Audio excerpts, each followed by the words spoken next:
Lindero Norte Noticias. Periodismo sin fronteras. Una red binacional que opera en Estados Unidos y en Mexicali, Tijuana, tiene una conexión que ya fue detectada, investigada por la autoridad estadounidense y también baja californiana. Y esto tiene que ver con el robo de autos de lujo en condados de California, Los Ángeles principalmente, y que son vendidos en Mexicali y Tijuana. Pasan por estas garitas, involucrados empresarios, comerciantes y también autoridades aduanales.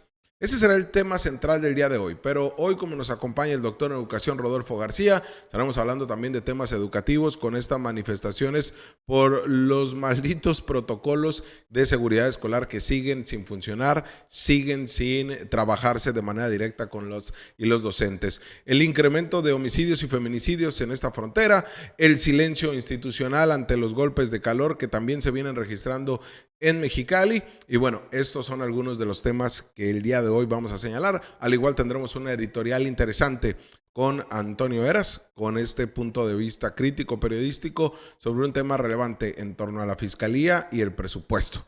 Ya iniciamos.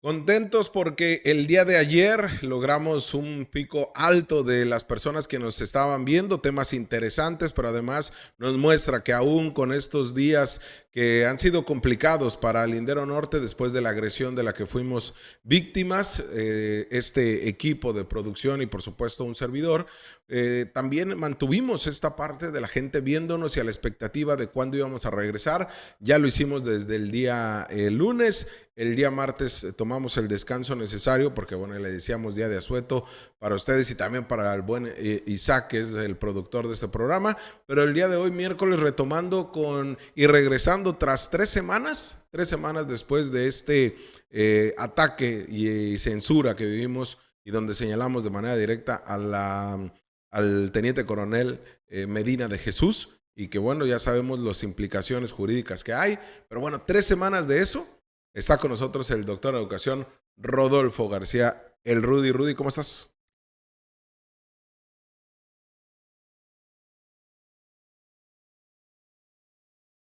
Nación. Causó rabia y soy testigo de gente que ni conocía, como te lo platiqué por fuera, que estaban molestos, enojados, es más groseros. Y lo digo así porque tengo que guardar las palabras que con mucha facilidad se podrían salir. Pero no, muy contento, Jorge. Yo debo decirlo y asumo yo la responsabilidad. Esa es la diferencia entre hacer panfletos, entre hacer payasadas, entre hacer mentiras o notas pagadas, hacer periodismo de fondo. Y lo digo porque lo he vivido los últimos años.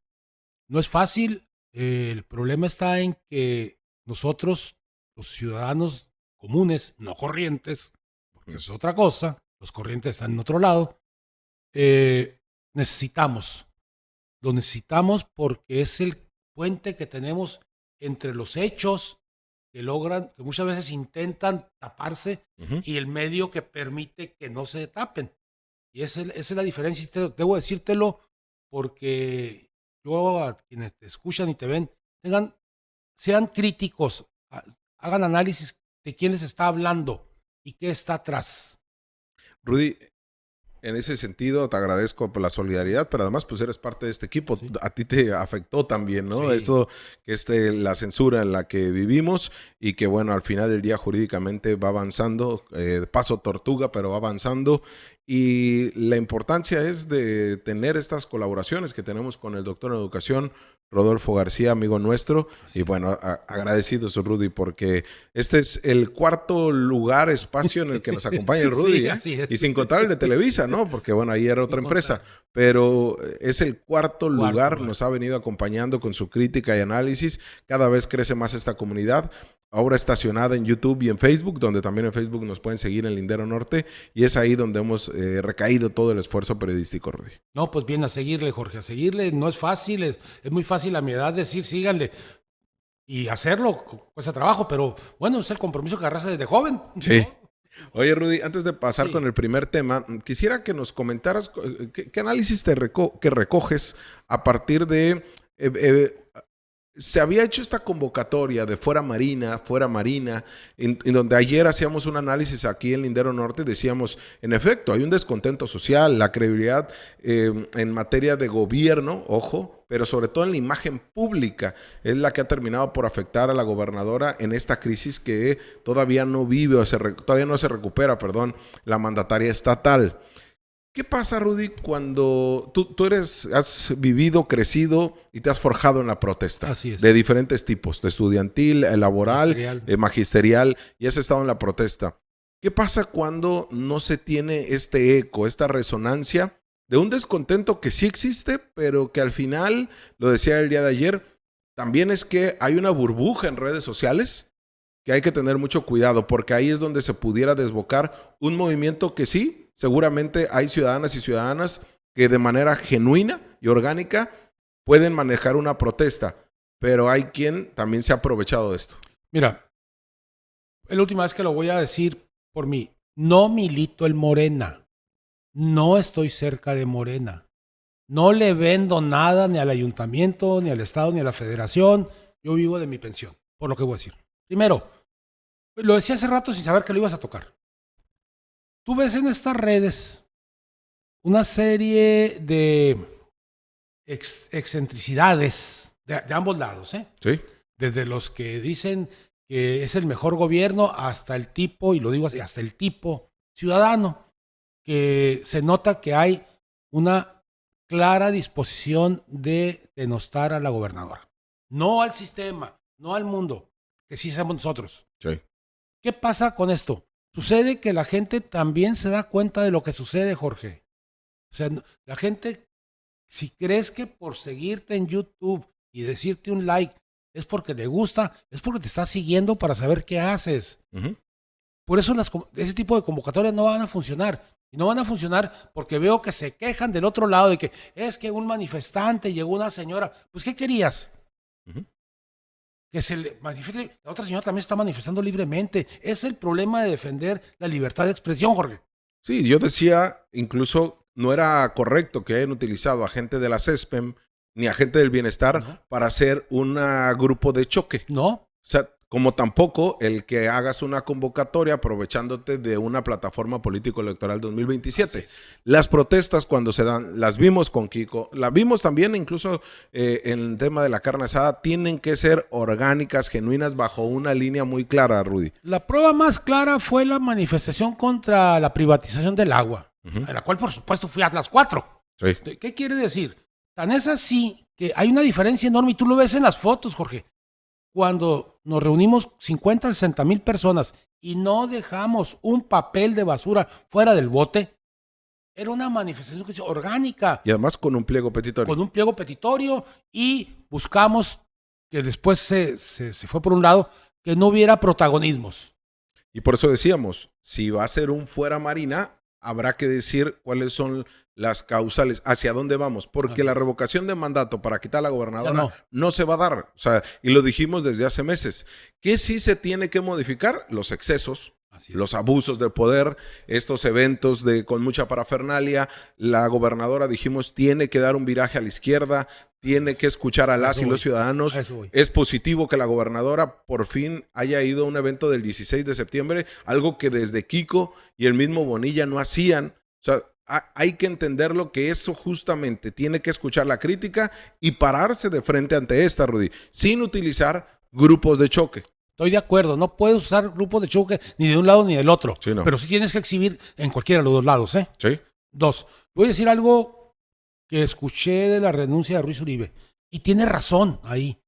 Hay demasiado panista y poco morenista dentro del gobierno del Estado, Jorge. Y con Ruiz Uribe también. Y con Ruiz, claro, por supuesto. Sí. Si no lo estoy defendiendo. No, te digo, sí. Lo que pasa es que es la verdad. Cierto. Entonces, esa verdad tiene que ver con los desasosiegos dentro de Acción Nacional y toda la parafernalia de grupos como Piña y todos esos grupos. Sí, Ocupa y todo eso. Ocupa y todo ese tipo de cosas, que sigo, por supuesto.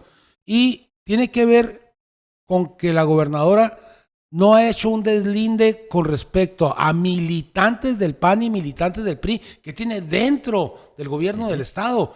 Eso es lo que no permite que la gente de Morena salga en defensa de ella. Pues, ¿cómo voy a salir en defensa si a quienes están criticando es el secretario del Trabajo, que es del PRI?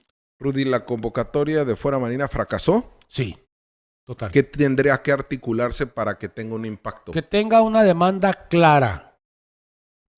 Voy a decirlo ahora otra vez. Lo tuyo se dio porque tienes una denuncia clara, Jorge. Sí. No nada de que es que todos los policías son corruptos. No, que el sistema está podrido. No, esos son discursos muy viejos que, bueno, yo desde los 70 ya los conozco. Entonces, no, Jorge, el problema es qué demanda está hecha. Por ejemplo, esa de Ruiz Uribe tiene que ser tomada por Sí. Morena, ¿eh? Claro. Y claro que yo con Ruiz Uribe lo conozco, lo he visto 2 veces, pero la demanda es clara. Ahí está una demanda clara. Sí. Demasiado panista, poco morenista. Ah, caray. Pues a ver, gobernadora, éntrele porque el asunto es cierto. Y además que lo vimos en el tema de la carnita asada, cuestionaban los excesos Sí. y la intervención de Carlos Torres en el gobierno, Esa es demanda. ¿no? Entonces, eso es una demanda clara. Al final del día, la gobernadora, el mismo Carlos Torres, asumen que era momento que no tendría que no estar en el gobierno, aún como cargo honorífico, y eso nos quedaba claro que nunca tuvo que haber estado, ¿no? Que ya lo analizamos en su momento, Así pero es. lo mismo, o sea, cuando se le cuestiona temas de seguridad, tiene que ser claro y directo. Así es. Rudy, Perdón, es que la Sí. última parte, es que la otra parte es show para figurines. Sí. Y lo digo con toda claridad. Claro. Porque es el centrado, el mí. Yo lo vi varios donde antes de que hubiera nadie estaba parado ahí, hacía esto. Es ridículo. Bueno, lo ridículo tiene precio. Rudy, cambiando de tema, hablamos de los golpes de calor. Precisamente Sí. el día de ayer, 16 de septiembre, ahí tenemos la imagen que da Conagua, donde pues informa sobre se rompió otra vez récord. Y otra vez, Rudy, hablamos de un Mexicali que continúa caliente, con mucha humedad, y siempre lo destacamos porque hablamos de que esto conlleva a muertes por golpe de calor. Y esto ahí lo estamos viendo justamente en la imagen, Rudy, porque le decíamos, cuando hablamos de esto no solamente es algo anecdótico, o sea, no es de, oye, otra más, ¿no? Llevamos más de 20 días en el año que se ha roto el récord y hablamos que el día de ayer, 16 de septiembre, fueron 45.7 grados centígrados, cuando incluso eso no marcaba el pronóstico del clima y a eso agrégale la humedad, ¿no, Rudy? Jorge, yo soy nativo de aquí, 71 años aquí. Uh-huh. En el tiempo de secundaria, nosotros íbamos el 16 de septiembre a desfilar con camisa de manga larga. Sí. Y si quieres un suétercito. Sí. Hace 50 años, 40 años de eso. Y hoy lo vivo. Tú sabes que me cuido mucho del calor. Y ayer otra vez lo dijimos, oye, no es posible que tenga que tener el cooler prendido el 15, 16 de septiembre, prendido afuera. Sí, y hoy justamente lo vivimos también con la humedad que se siente. ¿Y qué lleva con esto, Rudy? A que hay una nueva muerte por golpe de calor. Ya son 9, que esto todavía falta que lo dictamine el Servicio Médico Forense y que el Poder Judicial por fin muestre su independencia y nos diga que son las muertes por golpe de calor. Si bien es cierto, el secretario de Salud, cuando se le ha cuestionado en los eventos públicos, nos ha respondido, como fue hace una semana. El problema es que nos informó 3 semanas después de la última muerte por golpe de calor. Llevábamos 8 y esta posiblemente es la 9ª, porque aquí tiene una relevancia también, Rudy, porque es un joven, 27 años de edad, con autismo, que en un momento dado en su misma casa decidió moverse e irse a la cochera, algo que le gustaba hacer, que era subirse al vehículo, y al final no se sabe si él mismo se encerró, algo sucedió, sin duda alguna es un accidente, pero muere adentro del vehículo. Tenía todas las características de ser una muerte por golpe de calor por las altas temperaturas que también se registraron el lunes, día de la independencia, el día del grito de la independencia, el 15 de septiembre. Se trata de José Manuel, de 27 años de edad. Se encerró en su carro. Su mamá, la señora Oralia Sánchez, se encontraba al interior de la vivienda, se recostó un rato y cuando se da cuenta pues ya no estaba a un costado de él ni en la casa, lo buscaron por la calle, por todos lados, sin saber que se encontraba al interior de esta camioneta Chevrolet Equinox que estaba estacionado en el patio de su casa al sur de Mexicali.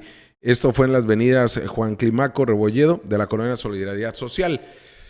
Lamentable, Rudy, y esto nos vuelve a hacer llamado. Por eso es la importancia de que no esté este silencio institucional, que salga la autoridad, ya sea el Poder Judicial a través de CEMEFO o que salga la Secretaría de Salud como jefa de sector en temas de políticas de sanitarias y donde hable de esto y diga, hay que seguir teniendo cuidado, no hay que bajar la guardia. La política pública tiene que ser resguardar lo más posible a los ciudadanos.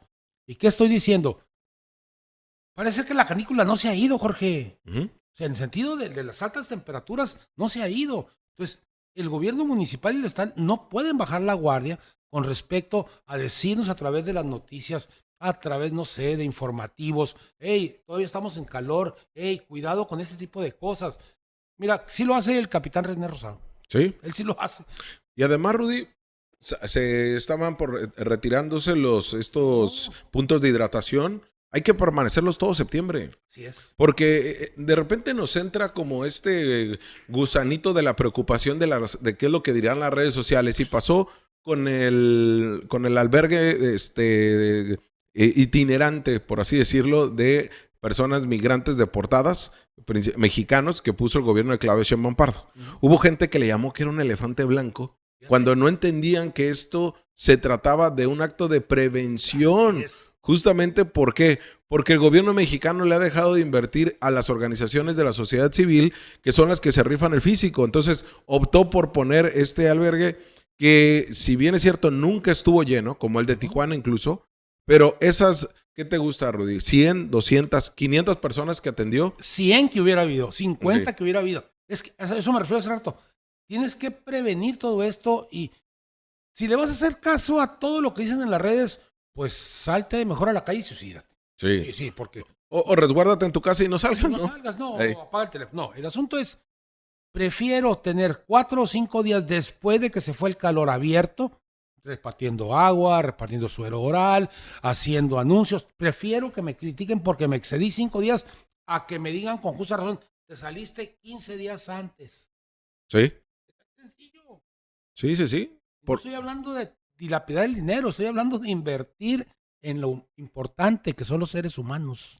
Sí, y es ahí donde tenemos que llevar esa reflexión a las personas que tienen, pues en este caso, las familias que tienen a niños y niñas y adolescentes o jóvenes con autismo, saben los cuidados que deben de tener, saben que también pueden ocurrir este tipo de accidentes, saben lo complicado. Aquí no tiene la culpa la mamá, no tiene la culpa el hermano, no tiene la culpa nadie, y más cuando usted ha vivido con alguna persona, ya sea que tenga discapacidad o que tenga el espectro autista, y hablo de personas que pueden estar en silla de ruedas, que tengan alguna condición distinta con afectación motriz, o aquellas personas que tienen ya sea el espectro autista o que tienen incluso esquizofrenia o que tienen algún problema de salud mental.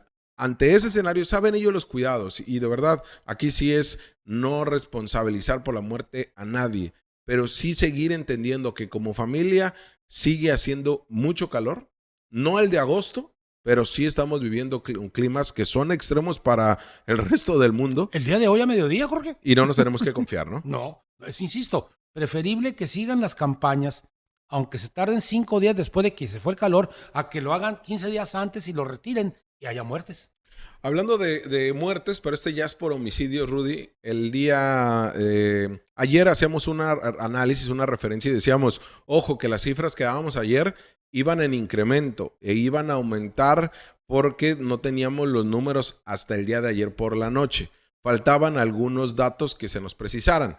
Y bueno, ya los logramos precisar, y es por eso que el día de hoy le mostramos esta gráfica en donde se muestra este incremento y le decíamos 151 asesinatos. Ya llegamos, Rudy, algo que pues veníamos refiriendo. Ya viene esto de preocupación desde el mes de julio, cuando cuando hubo más de 15 asesinatos. Hubo 19, aunque aquí no los contabilizan bien, porque la fiscalía señaló que 19.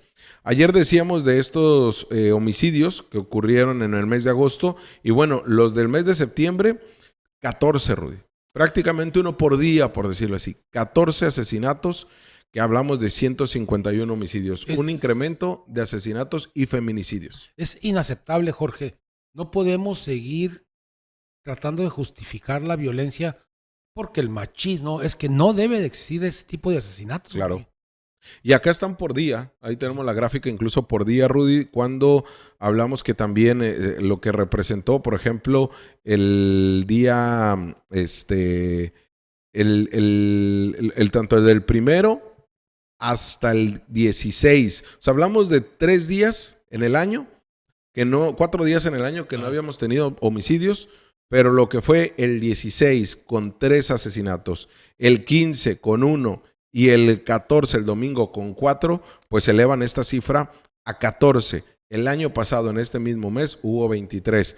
Pues así como vamos, Rudy, todo indica que lo vamos a rebasar o al menos alcanzar esta cifra de homicidios. Yo creo que sí, pero no puedes seguir aceptando una ciudad violenta como esta, Jorge. Sí, ¿no? Y tiene que ser atacado de diferentes ángulos, desde reorientación en términos de comportamiento humano hasta mayor, es malo, voy a decir así, mayor castigo a quien sea feminicida. Y en este caso de los feminicidios, Rudy, estos 2 últimos que se registran en la capital y que, bueno, también muestra un incremento en Mexicali de feminicidios, y esta joven de 22 años de edad, de nombre Michelle, que en el fraccionamiento Jardines de Loreto, pues cuando se encontraba con su pareja sentimental, la pareja sentimental, por un tema de violencia de género, termina por asesinarla, por estrangularla. Justamente cuando ellos mantenían una plática, un diálogo, y no hay nada que pueda justificar un asesinato, no hay nada que justifique un acto de violencia, no hay nada que justifique una agresión físico, emocional, mental, económica, no hay nada que lo justifique. Y en este caso, de igual forma, pues bueno, esta mujer de 22 años de edad fue asfixiada. Fue alrededor de las 10:30 de la noche, alrededor de las 10 de la noche, cuando se reportó que esta joven pues se encontraba pues ya sin signos de vida al interior de un vehículo Dodge neón gris en la colonia Jardines de Loreto. Bueno, el cuerpo ya no contaba con signos vitales, fue encontrada más bien en el pavimento. Ella se encontraba con su pareja sentimental, quien huyó, también un joven. Y acá no hay cabida para decir que es un tema de celos, Rudy, porque sería justificar al agresor. No, a ver, no hay justificación, Jorge. Ninguna. No le den vueltas. No le encuentren formas a las nubes, Jorge. El asunto es una agresión directa, de estrangulamiento, con saña, por supuesto, sí, con violencia, pero además con ventaja por la fuerza. Claro. Entonces, tiene que ser detenido. Es lo que dije hace rato sin saber esto.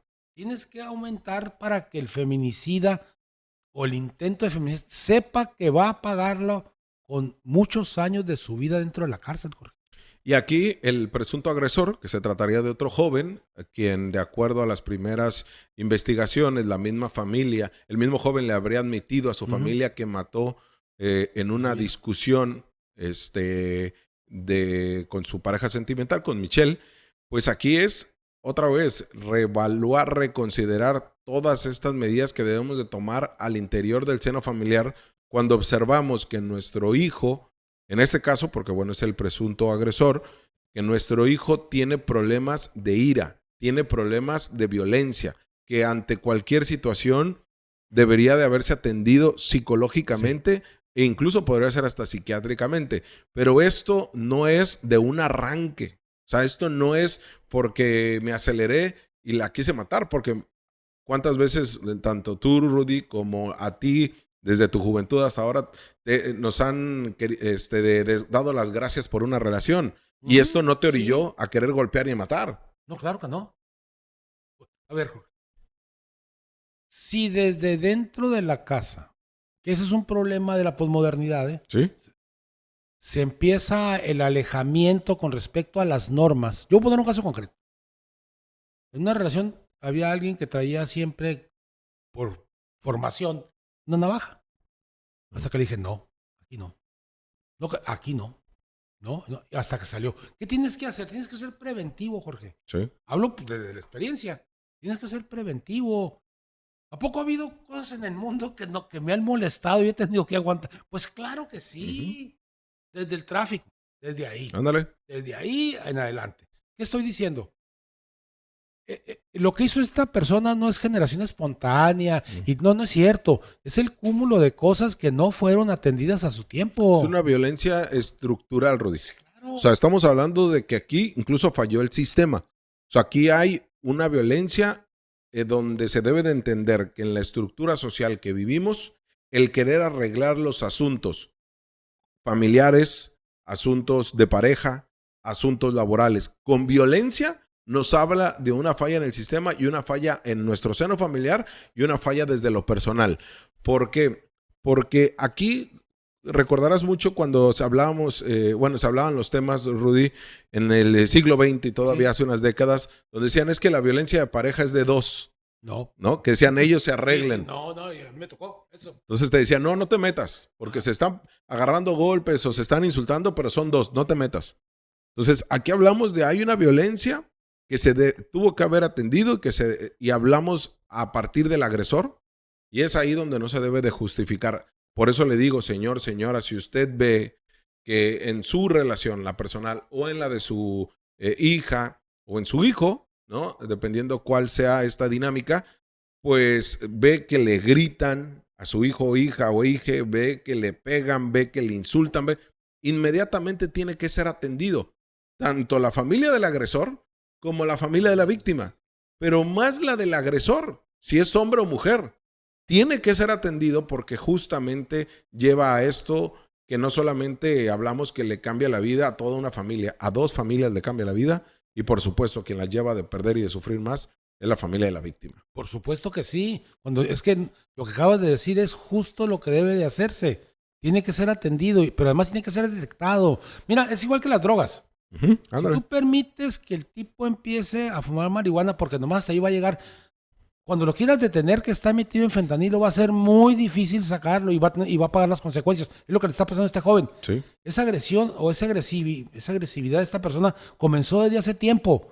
No la detuvieron porque se le va a pasar. Es adolescente. Se pelea cuando es chamaco. No es cierto. Tienes que detenerlo porque si no vas a llegar hasta acá. Sí. Y lo decíamos incluso al interior del aula, ¿no? Cuando observas la violencia entre los alumnos. A mí me ha tocado. Me ha tocado, puedo decirlo, al cabo ya pasó mucho tiempo. En la normal, había un muchacho homosexual donde estaba el 95% eran mujeres y empezó una agresión hacia él. Tuve que portarme autoritario, así, y decir, hey, aquí se respeta a cada uno. Ni lo voy a sobreproteger, pero tampoco lo voy a abandonar. Así que una burla más superficial, inocente, y se va. Y una muchacha se atrevió y la saqué. ¿Sabes qué? No voy a discutir contigo. Vete a la dirección y te voy a pedir que te expulsen.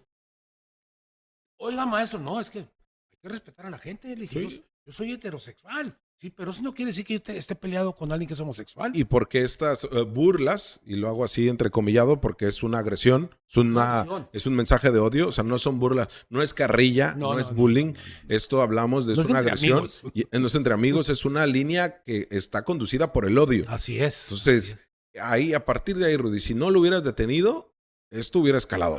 Pues hubiera escalado de tal manera que hubiera tenido que irse el muchacho. Claro. Sí, abandonar el estudio, tema de depresión. Imagínate, ¿no? Agresión. Pues no, lo paré. E insisto, autoritario sí, pero tenía que hacerlo en ese momento, Jorge. Porque si yo le permito a ella, las demás van a hacerlo. Entonces tengo que ser hasta aquí y hasta aquí se acabó. Rudy, y además de esto se vivió otro feminicidio en donde en Quintas del Rey, segunda etapa, ahí en la avenida Campofrío, al interior de un domicilio fue asesinada una mujer, una adulta de 46 años de edad, frente a su hija. Disparos de arma de fuego, algo que hablábamos el pasado domingo, 2 mujeres fueron asesinadas. Ahí la ligan el domingo como un punto de venta de droga. Acá todavía no se identifica cuáles son las formas, pero fue asesinada a balazos la señora Dolores, de 46 años de edad, enfrente de su hija. También una hija menor de edad resultó lesionada por el arma de fuego. Fueron trasladados a un hospital, y todo esto es también el contexto de violencia, ¿no? Y hablábamos, el tema de feminicidio, están obligados a investigarlo así, pero no se debe de descartar si es un tema de asunto de droga, ¿no? Mira, ¿por qué no pensamos en el asesino? Exacto. Pensemos en él. Imagínate de qué tipo de familia viene o fue expulsado de una familia por sus arrebatos de odio, Jorge. Uh-huh. No lo estoy justificando, al contrario. No fue atendido a tiempo. Un tipo que se atreve a matar a otra persona, desde ahí ya mal. Pero además, herir a una menor de edad, eso es no tener ningún tipo de conciencia humana. No la tienes, Jorge. No es posible que no te arrepientas, pero además te paguen por eso. Claro. Eso para mí es si golpear a alguien por alguna relación es malo, imagínate ahora golpear porque te paguen. Bueno, ¿qué te voy a contar a ti? Ándale, Rudy. Es que hay que preguntarles. ¿Sí? Imagínate nada más el concepto que tienes del ser humano, del respeto a la vida, de cómo fuiste viviendo la vida, porque lo pones en términos ya lisos, llanos, y dices tú, esta persona está mal. Claro. Pero además de ser encarcelada, tiene que ser tratada. Uh-huh. Rudy, y hablando de otro tema, vamos con la editorial de Antonio Eras, porque claro, sí, nos comparte una información que ya fue publicada en linderonorte.com y tiene que ver con un contrato que da la Fiscalía General de Baja California, que de acuerdo, si usted se mete al portal de transparencia, cualquiera lo puede hacer y puede ingresar, y ahí están públicos los contratos que han dado a medios de comunicación por temas de difusión institucional. Ahí la evaluación la hace directamente el área de comunicación, la propia fiscal, y ellos determinan a quién le dan el dinero. Realmente no nos vamos a meter en esa dinámica, que la verdad a mí se me hace como una manera, sobre todo cuando lo expones así nada más, una manera como muy sucia de querer evidenciar, pero no te dicen qué. En ese sentido, lo que sí destaca esta información, que le digo es pública, es que se le paga a 2 empresas que están asociadas con más de una decena de proveedores de gobierno del estado y municipales en Baja California, de un mismo dueño, que se le pagó 42,000 pesos diarios a estas 2 empresas productoras de eventos, de un mismo propietario que está ligado con el dueño de la empresa de San Diego, que le relacionaban a la gobernadora Marina del Pilar. Está relacionado con una empresa del familiares de la esposa del exfiscal Ricardo Iván Carpio, y ha sido de estas empresas que se crearon primero por temas de seguridad y que no conocía nada de seguridad, Rudy, sí, y después dijeron, pues ya se nos acabó en tiempos del PAN estos contratos de seguridad, de venta de chalecos y venta de equipo, y ahora pues vamos a hacer eventos, y ahora vamos a hacer otras cosas, de esas cosas que mutan, ¿no? O sea, que no entiendes cómo pasas de ser experto en venta de temas de seguridad a ser experto en eventos. No sé, soy pintor y ahora mañana bailo ballet. Ándale, exacto. Sí. Así es ridículo, ¿no? Entonces, hablamos de esto que es obviamente una irregularidad que tendría que ser aclarado, pero ¿qué le parece si vemos justamente el análisis que nos da sobre este tema, de que esta nota que nos presentó Antonio Eras en linderonorte.com y que el día de hoy nos la analiza justamente aquí en este programa de miércoles? Veamos. Hola, ¿qué tal? ¿Cómo está? Yo soy Antonio Veras, les saludo con mucho gusto. Y bueno, déjeme preguntarle, imagínese que una entidad gubernamental le paga 1,750 pesos por hora a una empresa dedicada a promover eventos, a realizarlos, a conceptualizarlos. Eso es un despropósito, sobre todo porque esta entidad es la Fiscalía General del Estado de Baja California, una entidad autónoma nacida en el 2021 con los gobiernos de Morena, donde se dedica principalmente a la investigación de delitos y a veces lo resuelve, pero bueno, ese es uno de sus puntos más importantes, o a proteger a víctimas o hacer políticas públicas que tengan que ver con la procuración de justicia y su relación con el Poder Judicial. No es cosa menor ver que la desconfianza del baja californiano hacia la Fiscalía General del Estado es mínima, pues solo 1 de cada 10 delitos se denuncian, los demás 9 de cada 10 están en la cifra negra, esta cifra que hablan de que los delitos pues, simplemente no acuden a las autoridades. ¿Por qué no acuden los bajacalifornianos a la Fiscalía? Pues una cuestión muy sencilla, de acuerdo a datos oficiales del Instituto Nacional de Geografía y Estadística. Porque no le tienen confianza, porque consideran que es una pérdida de tiempo, y en el tercer lugar está por temor a ser extorsionados en las agencias del Ministerio Público o por los mismos agentes de investigación o policías ministeriales. No es una cosa menor, le decía, porque se trata de la resolución de delitos, de conflictos. Pero bueno, finalmente esa es la razón. Llama la atención que de enero a marzo de 2025, la Fiscalía gastó 10 millones de pesos en lo que pone como gastos de publicidad en medios de comunicación, sobre todo digitales. Y llama la atención porque el 40% de esos recursos se los entregó a 2 empresas de un mismo dueño. Forma y Producciones CBH se dedican a hacer eventos así en el FEX, a hacer en las fiestas, en las ferias, pero es un enjambre de empresas a nombre de un señor Marco Antonio Moreno Gómez Santelices. Él recibió en estos 3 meses 3.777.000 pesos. Curioso es de que son los mismos folios, o sea, los folios consecutivos de una y de otra empresa. Esta empresa y este empresario a su vez está asociado con otras empresas que a su vez hacen otro enjambre de empresas de empresas y relaciones sociales que les dan servicio a los gobiernos. Así las cosas, uno de los socios de este señor es el señor Fernando Salgado Sánchez, a quien es propietario de una casa que le atribuyeron a la gobernadora en redes sociales hace un par de meses, y donde también es socia Karen Sánchez, esposa de Iván Carpio, el fiscal que le dejó su lugar a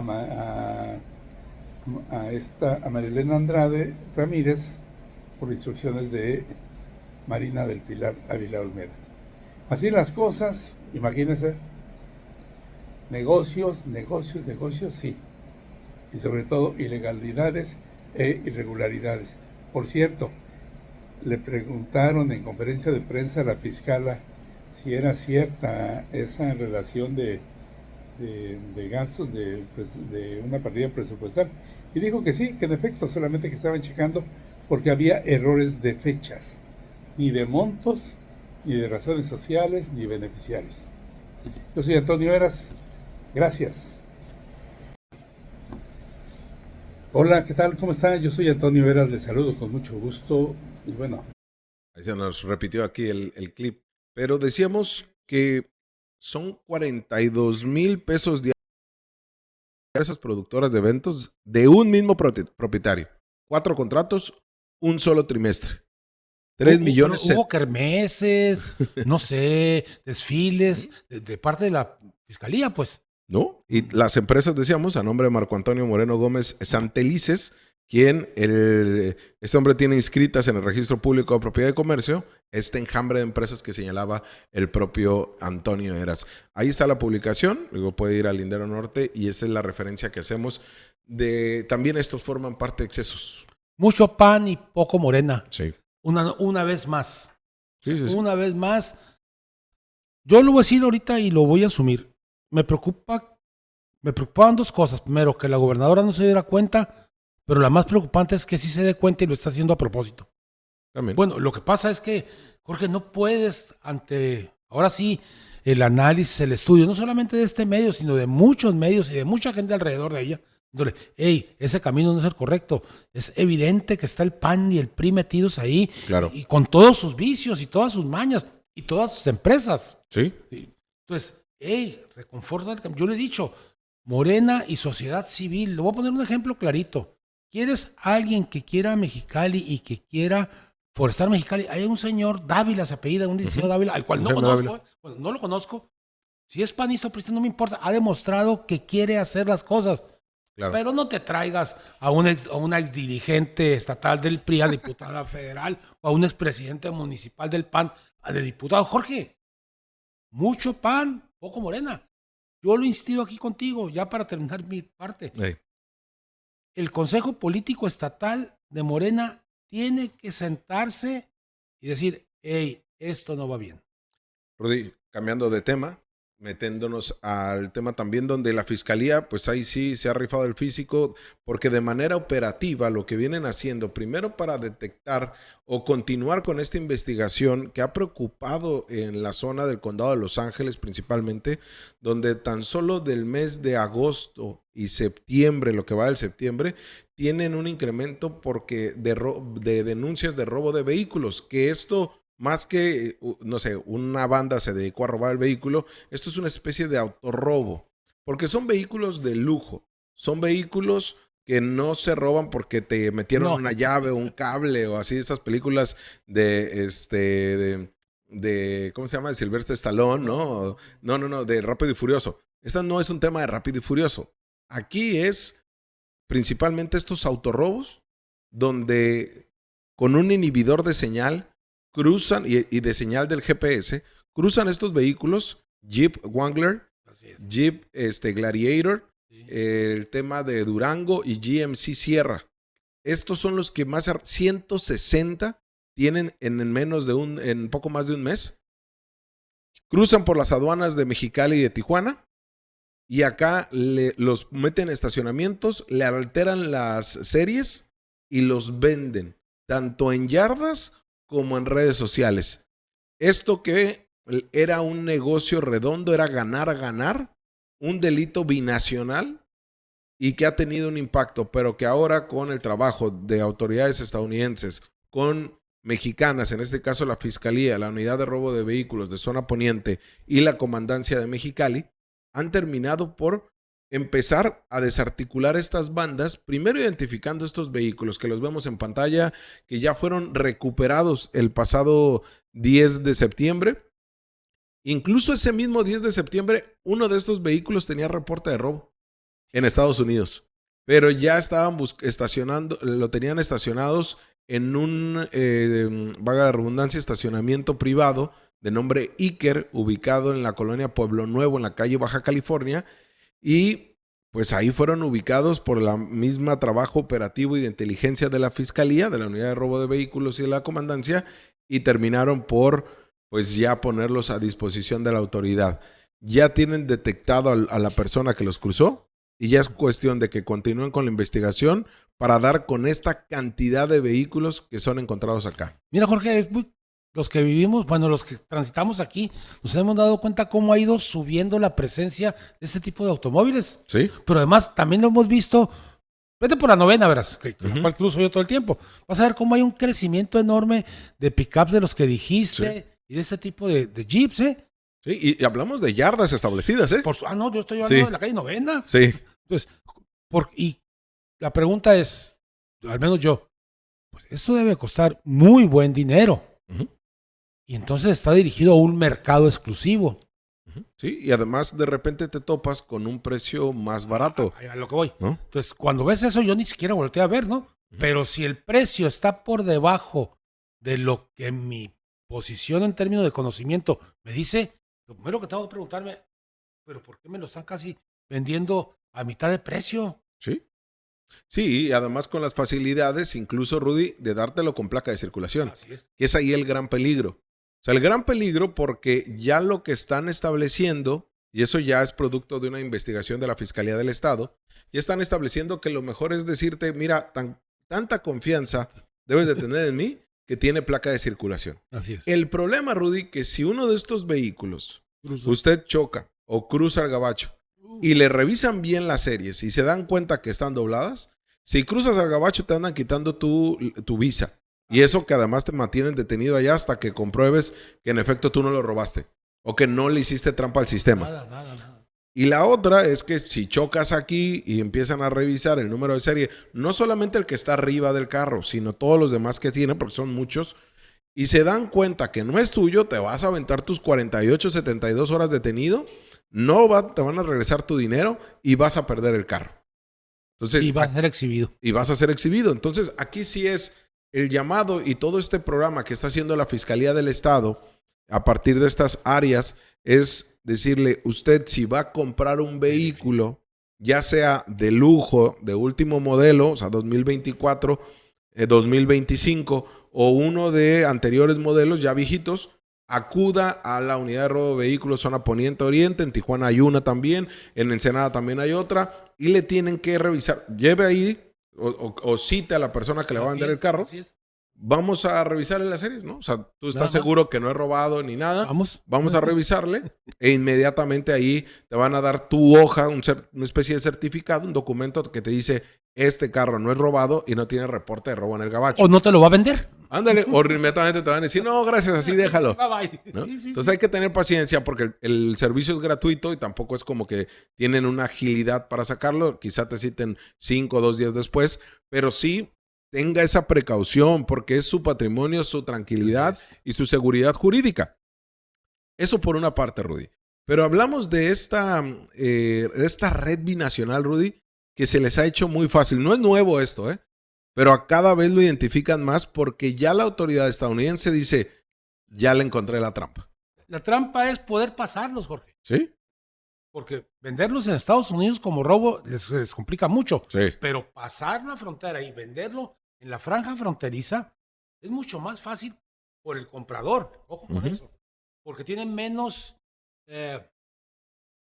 argumentos para, como en Estados Unidos, que pasa el AMV y te lo dicen inmediatamente si está robado o no. Sí. El departamento de vehículos, de motor. Entonces, aquí no. Entonces, aquí debes de ser muy claro. Una cosa es el que lo roba, otra cosa es el que desactiva, otra cosa es quien lo deja pasar y otra cosa es quien lo vende aquí. Exacto. Entonces, cuidado. No es es todo este enjambre, como dijiste tú, de gente coludida para ganarse algunos miles de dólares. Y ahí es donde tendrá que radicar los esfuerzos de recaudación de rentas también del Estado, donde tiene que observar el tema de las series, no solamente la del tablero, las otras series que tiene el vehículo y ver de qué manera pueden coadyuvar, porque no está regular, es un delito. Y además, si recordamos, Rudy, que en enero del 2024, hace más de un año, ya tenía bien identificado tanto Fiscalía como la Secretaría de Seguridad Ciudadana en un operativo que hicieron en Ensenada, cuando gracias a la información que dan agencias de Estados Unidos de que se encontraban, habían detectado vía GPS un vehículo con reporte de robo en la zona del Sausal. Ahí, y ahí tenemos las imágenes, estaban al interior de contenedores, vehículos de la marca, ahí vemos los vehículos, camionetas Lexus, camioneta BMW, camioneta, una Porsche. Fíjate. Que estos vehículos de lujo al final se localizaron 8 o 6, no recuerdo, creo que fueron 8, que estaban adentro de contenedores a la espera de subirlos a un buque y llevarlos a países asiáticos. Así es. China o Japón. Esto era otra forma de donde ya ni siquiera le doblaban el número. Ya inmediatamente lo subían. Y también identificaron que cruzaban por las garitas de Mexicali y Tijuana con empresas que tenían esta autorización de no ser revisadas exhaustivamente por las autoridades, porque lo subían al contenedor, lo metían, cesaban en Mexicali, de aquí los trasladaban a Ensenada y de Ensenada inmediatamente salían. Esto que ya se identificó y se detectó y que ahí la autoridad tendría que hacer lo correspondiente, porque estamos hablando de vehículos de lujo. Esto sí, le digo, no es una película de Rápido y Furioso, ¿eh? Aquí no hay Toretto, aquí no hay Paul Walker, aquí no es de risa. Esto es un delito binacional. Pero además es un delito en cadena, Jorge. Claro. O sea, el que se roba en Estados Unidos está cometiendo un delito en Estados Unidos, pero el que lo pasa a México ya cometió un delito porque cruzó un carro robado. Sí. 3, quien hace todo, la supuesta importación o la venta es otro delito. Y aquí hay empresarios y hay funcionarios, Jorge, no le den vueltas. No solo es el que se sube al carro y desactiva y vienen, eso no es así. Sí, ¿no? Y por eso debe tener cuidado con el vehículo que compra, por estos negocios que quizá le van a hacer de nadie se va a dar cuenta, hazte un autorrobo de vehículos, porque una de las cantidades, de las indicadores de que también tienen las unidades de robo de vehículos en Tijuana y en Mexicali, principalmente es de estos autorrobos. Entonces, ojo, tenga cuidado también con eso, que no le vendan espejitos, que es fácil, que mira, que lo hacemos, porque son delitos que pagan con cárcel, incluso falsear la declaración que usted le presenta de denuncia de robo y usted está haciendo autorrobo, se la van a aplicar.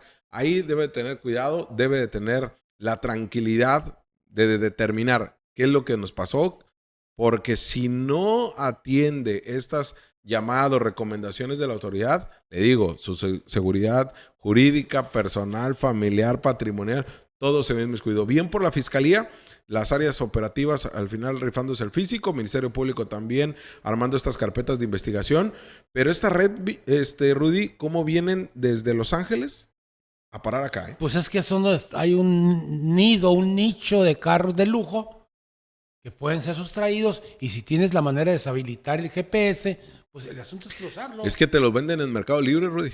Bueno, fíjate. O sea, en Mercado Libre o Amazon, tú compras el inhibidor de señal y lo metes ahí al tablero, y pues ahí lo puedes llevar. Y está prendido y así sin problemas.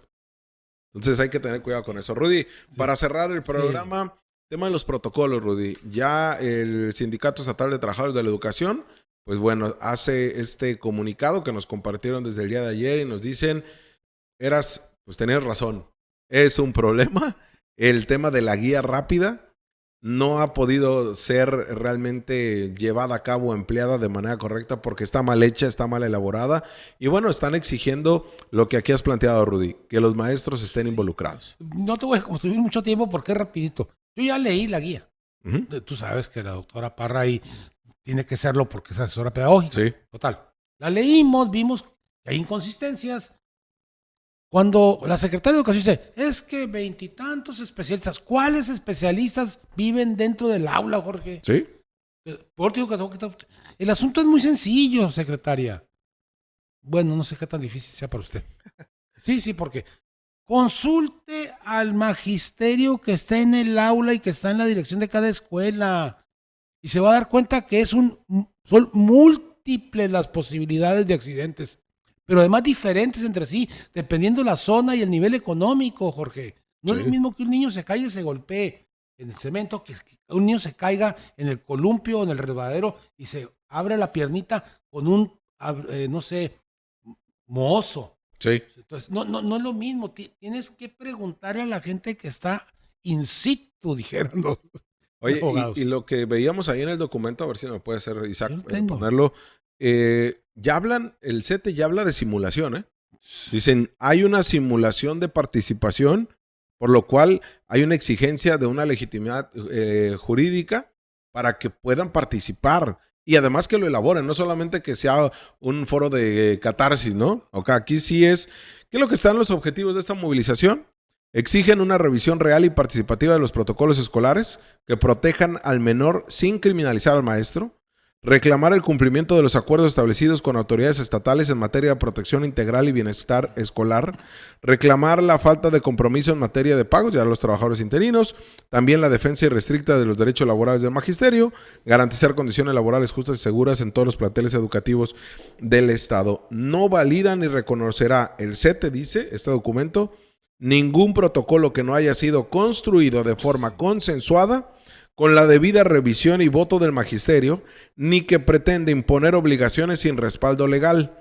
La instrumentación de formularios digitales sin sustento normativo, la omisión de flujogramas funcionales y la falta de claridad en la responsabilidad institucional vulneran los derechos, dice el CETE, y generan una falsa sensación de protección, tanto para los estudiantes como para el personal educativo. Entonces advierten que toda aprobación express o simulada de estos protocolos será considerada un agravio al magisterio y al debido proceso legal. Y será una violación a los derechos, porque no puedes tú emitir un acuerdo, un protocolo, como quieras llamarle, sin tomar en cuenta a los protagonistas de los posibles accidentes, que son los alumnos y el docente, Jorge. Porque comentábamos en este espacio, Rudy, que fueron 47 maestros los que participaron. No fueron maestros. Y que de los cuales, bueno, sí es cierto, tienen razón. Sí. Fueron, porque creo que les pidieron de a 2 maestros por sindicato. Entonces sí. Además eran abogados. Eran como especialistas que le llaman. Bueno. Sí, tiene razón. Y además, Rudy, con todo pagado en el hotel, Gran Hotel de Tijuana, donde viste tú Se llama tour educativo, Jorge. y, dale, donde viste además, Rudy, lo que discutieron ahí, ¿no? Que nos dijeron durante 3 días, lo cual no es cierto. No es cierto. O sea, y estamos hablando, lo que dice Rudy, era un turismo educativo. Sí, claro. Porque ese es otra vez el problema, de no entender que las políticas públicas tienen que surgir de quienes están propensos a caer en algún problema. Estoy hablando, los protocolos tienen que surgir de los consejos técnicos escolares, consejo técnico de elaboración del protocolo, hombre. Uh-huh. En 2 sesiones, bien formados, bien estructurados. Cada escuela va a hacer una propuesta y un análisis. Nos decía Rudy que en 3 meses se lo podrían aventar. Claro que sí. Estoy convencido, porque ibas a ir filtrando poco a poco o ir concentrando las demandas coincidentes por sector. Nos decían los maestros que les querían poner una como capacitación de respiración, de esto, no me acuerdo cómo se llama, pero en este protocolo que les daría la Cruz Roja, dicen, fueron muy hábiles los maestros porque dijeron, no, porque entonces me va a echar la bronca a mí si algún niño, infarto? Porque no hay un sustento jurídico. O sea, es decir, me decían, sí estoy de acuerdo que nos lo den, pero eso no me obliga a mí o responsabiliza jurídicamente de que si algún momento, obviamente que no, esperemos que no pase, le dé alguna especie de ataque o se caiga o tal, y no le hago correctamente atención, pues recaería en mí. Entonces dicen, no hay lo que hablaban, un sustento jurídico que nos acompañe como maestro. Al contrario, buscan criminalizarlo. Eso es lo que exponen los sindicatos. Sí, sigue la protección panista, y luego sí, porque Jorge, lo he dicho una, otra y otra vez. Cruz Roja, no una clínica. Cruz Roja, haz un contrato con ellos y vas a ver cómo todo este tipo de cosas, pues tienes paramédicos de entrada, Jorge, tienes ambulancias. ¿Qué les cuesta junto con preventivo para nosotros y resolutivo en el sentido de acción de la Cruz Roja? Y ayudas a la Cruz Roja y ayudas a los alumnos. Claro. ¿Por qué? Porque te va a responder más rápido. 2, porque saben lo que están haciendo. Porque tienen instalaciones, Jorge. Sí. Y hemos visto que no ha terminado por funcionar una ni otra. Me refiero en el tema las clínicas, del seguro escolar. Yo sí le pongo. Las clínicas no han funcionado porque es un entramado de un seguro, que el seguro contrata una clínica, le pone límites, le da horarios. O sea, aguas. Sí, y además, pues, la población estudiantil, pues, te lo está demandando continuamente, ¿no? Y eso que no estamos hablando de atenciones psicológicas, ¿eh? Estamos hablando únicamente físicas, o sea, es decir, alguna lesión al interior del centro educativo y de accidentes, ¿no? O sea, estamos hablando de algo que tendría que estar muy bien entendido porque históricamente esto ha pasado, Rudy. O sea, desde que tú iniciaste en el tema del magisterio, pues había esta responsabilidad del sistema educativo, ojo, no del maestro directamente, es del sistema educativo de otorgar seguridad escolar a las y los alumnos, ¿no? Yo tengo una experiencia personal, pero de ese sentido, el seguro social, total, estaba haciendo yo en mi mundo, cada vacación busco a ver qué estudio. Bueno, estudié encuadernación y llegué a la secundaria y le dije, quiero ver un curso. Y una niña con esa, para cortar el papel, mete la mano por atrás y le corto aquí. Okay. Bueno, fíjate, la agarramos y nos la llevamos al seguro social, sin ser derechohabiente. Inmediatamente la atendieron. Okay. Pero era antes del neoliberalismo, Jorge. Sí, además el sistema de salud no estaba tan colapsado como ahorita, ¿no? Pero además no era el neoliberalismo, era el proyecto de bienestar. Sí, y además, a ver, también tenemos que entender que en este tipo de accidentes tiene que haber una practicidad. Sí. Pero como dicen los maestros, a ver, ya basta de que nos estén responsabilizando de todo. Así es. ¿En qué momento el sistema educativo, hablamos de la institución, la Secretaría de Educación, asume su responsabilidad. Porque lo primero es que se lavan las manos, lo mucho es que responden ante las familias por un tema de un accidente al interior del centro educativo, estén en clase o no estén en clase, lo único que hacen es te pago el servicio funerario. Así es, sí, pero no remedias el asunto, o sea, Sí, no. no eres preventivo. Yo he estado insistiendo, nomás que no sé qué intereses puedas estar tocando. Que, caray, cuando es desinteresado o tu interés está en resolver los problemas, buscas las mejores opciones institucionales. Y la mejor, en términos institucionales, médicos, de urgencias, es la Cruz Roja, Jorge. Claro. Y aclaro que no tengo ningún interés en la Cruz Roja. Solo es pensar, hijos, pues no es tu programa. Secretaria, ¿hace cuántas décadas, no digo lustros porque serían más, décadas tiene usted sin dar una clase Frente a grupo. frente a grupo? Décadas. Por eso no entiende.